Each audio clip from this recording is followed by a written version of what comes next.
ஸ்டாக்குக்கும் க்யூக்கும் உள்ள டிஃப்ரென்ஸ் என்னன்னு சொல்லிட்டு பார்ப்போம். ஸோ ஸ்டாக் வந்து லாஸ்ட் அண்ட் ஃபஸ்ட் அவுட்டை ஃபாலோ பண்ணுது. அதாவது ஃபார் எக்ஸாம்பிள் இப்போ நீங்கள் வந்து ஸ்டாக்கில் ஆட் பண்ணுறீங்க 1 2 3. ஸோ நான் இன்சர்ட் பண்ண ஆர்டர் பார்த்தீங்கன்னா 1 ஃபஸ்ட்டு போட்டேன், நெக்ஸ்ட்டு 2, நெக்ஸ்ட்டு 3. இதை நான் ரிமூவ் பண்ணுறேன் அப்படின்னா எது மேலே இருக்கோ அதை தான் நான் ரிமூவ் பண்ண முடியும். ஸோ மேலே இப்போ என்ன இருக்குது 3. ஸோ 3 ரிமூவ் ஆகும். நெக்ஸ்ட்டு என்ன மேலே இருக்குது 2. நெக்ஸ்ட்டு 2 ரிமூவ் ஆகும். அடுத்தது என்ன மேலே இருக்குது 1. ஸோ 1 ரிமூவ் ஆகும். நான் ரிமூவ் பண்ண ஆர்டர் பார்த்தீங்க அப்படின்னா 3 2 1. இன்சர்ட் பண்ணது வந்து 1 2 3. நான் எதை ஃபஸ்ட் இன்சர்ட் பண்ணேன் 1. ஆனால் எது வந்து 1 வந்து ஃபஸ்ட் இன்சர்ட் பண்ணேன், ஆனால் வந்து அது வந்தது வந்து லாஸ்ட்டு.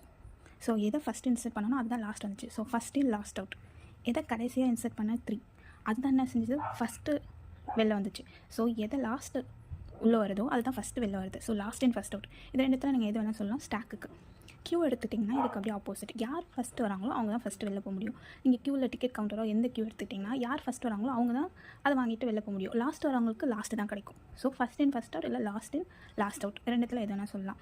க்யூ எடுத்துக்கிட்டிங்க அப்படின்னா 2 F வரும் இல்லை 2 L வரும். ஓகேவா?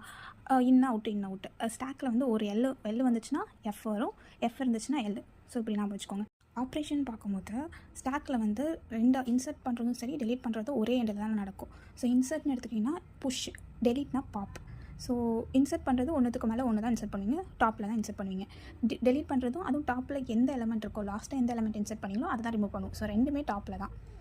இது க்யூ எடுத்துக்கிட்டிங்கன்னா க்யூவில் வந்து ஸ்டாக்கில் ஒரு எண்டில் தான் நம்ம இன்சர்ட்டும் பண்ண முடியும் டெலீட்டும். ஆனால் க்யூவில் வந்து எப்படி இன்சர்ட் பண்ணுறவங்களாம் கடைசியில் தான் இன்சர்ட் ஆகுவாங்க. ஃப்ரண்ட்டில் வந்து அவங்க டிக்கெட் வாங்கிட்டு இப்போ நீங்கள் டிக்கெட் கவுண்டரில் நிற்கிறீங்கன்னா கடைசியில் தான் போய் அவங்க வரவங்களாம் இன்சர்ட் ஆகுவாங்க, ஃபஸ்ட்டில் போய் ஆட் ஆக மாட்டாங்க. ஸோ எண்டில் தான் வந்து இன்சர்ட் ஆகுவாங்க. ஸோ அது வந்து ரியர்னு சொல்லுவோம். எண்டை ஃப்ரண்ட்டில் இருக்கிறதுல தான் ரிமூவ் ஆகிட்டு போவாங்க. ஸோ டிக்கெட் வாங்கிட்டு ஒருத்தவங்களாம் போகிறது.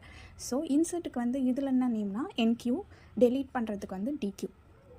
இதில் வந்து இன்சர்ட் வந்து எண்டில் நடக்கும், டெலீட் வந்து ஃபஸ்ட்டு எது இன்சர்ட் பண்ணுறவங்களோ ஃபஸ்ட்டு யார் வராங்களோ அவங்க தான் ரிமூவ் ஆவாங்க. ஸ்டாக்கில் வந்து யார் லாஸ்ட்டு இருக்கோ அது தான் ரிமூவ் ஆகும். நெக்ஸ்ட்டு இதோட யூஸ் கேஸஸ்ன்னு பார்க்கும்போது பேக் ட்ராக்கிங், ஸ்டாக் வந்து பேக் ட்ராக்கிங், அண்டோ ரீடோ இந்த இதுக்கெலாம் யூஸ் பண்ணுவாங்க. க்யூ வந்து task scheduling, printer, Q, PFS and graphs இதெல்லாம் யூஸ் பண்ணுவாங்க.